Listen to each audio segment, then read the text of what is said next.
Hello everyone, today I'm going to teach you how to make some delicious cream cheese filled brioche. Our ingredients are divided in the following 4 sections. First thing I'm going to do is place some previously shifted flour in a bowl and add the yeast. With a spoon I'm going to mix both ingredients and then add the water. It's important that the water you add isn't hot or cold. Room temperature is just perfect. At the end, we need to have something just like this. When done, you should cover the bowl with a plastic film and leave it in the refrigerator for a day. A day after that, we're gonna have a volcano made out of flour.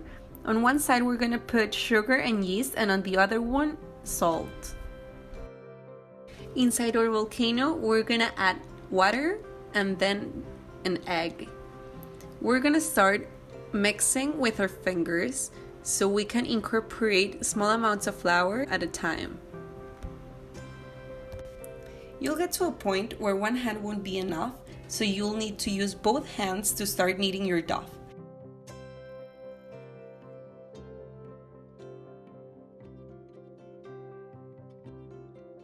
Once you can incorporate all of the flour in your table, you'll start adding small amounts of butter and pre-ferment from the day before into your dough. It's just small amounts of it at a time. Once you finish adding both butter and the pre-ferment, you'll have a dough which won't stick anymore to your table. Once you get to this point, what you should do is just fold your dough lengthwise and widthwise as shown in the video. Keep kneading. You'll know you knead it sufficiently when you pass the window pane test, which consists in cutting off a small piece of dough, holding between your fingers, gently spreading your fingers apart, and if you can do that without the dough breaking, gluten is well developed. You're done kneading and it's time to cover it up. Set aside your covered dough at room temperature until it doubles its volume. It's gonna take about 2 hours. Once your dough doubles its size, uncover it, punch it to the gas, and knead a little bit. Just a couple folds and it's ready to cover up again. You're gonna wait until it doubles up to keep working.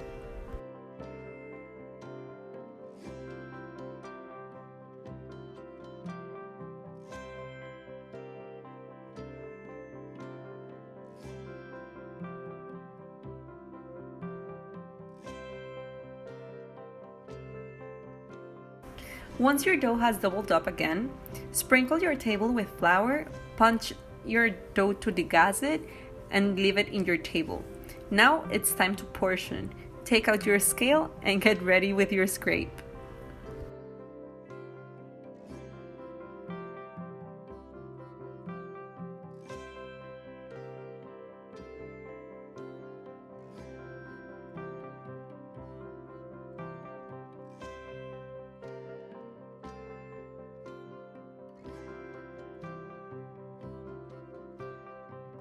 You can knead a little bit your dough in case it still has some air inside of it so you can pop those bubbles.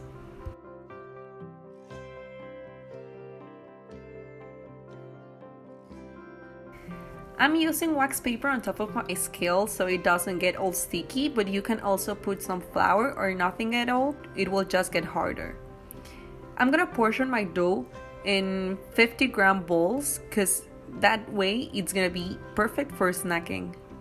I don't recommend you to do your portions smaller than 25 grams, otherwise it will be pretty hard to fill that dough.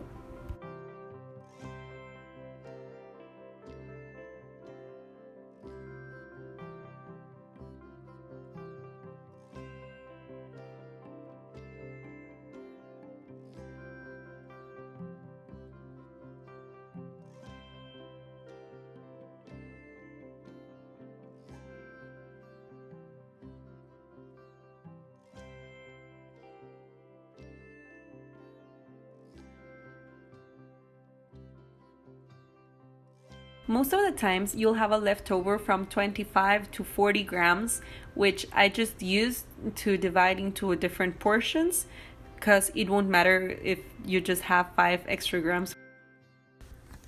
After you finish portioning your dough, it's time to start rolling it. What I do is just stretch the portion without manipulating it too much, otherwise the dough will stress.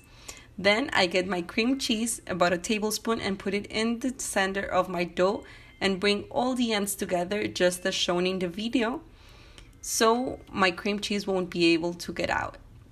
You start rolling it, not pressing with the whole weight of your hand until you get something like this. You'll set aside until it doubles the volume, and when done, you should varnish and sprinkle with sesame seeds. Bake your buns from 18 to 25 minutes or until golden brown at 185 degrees Celsius.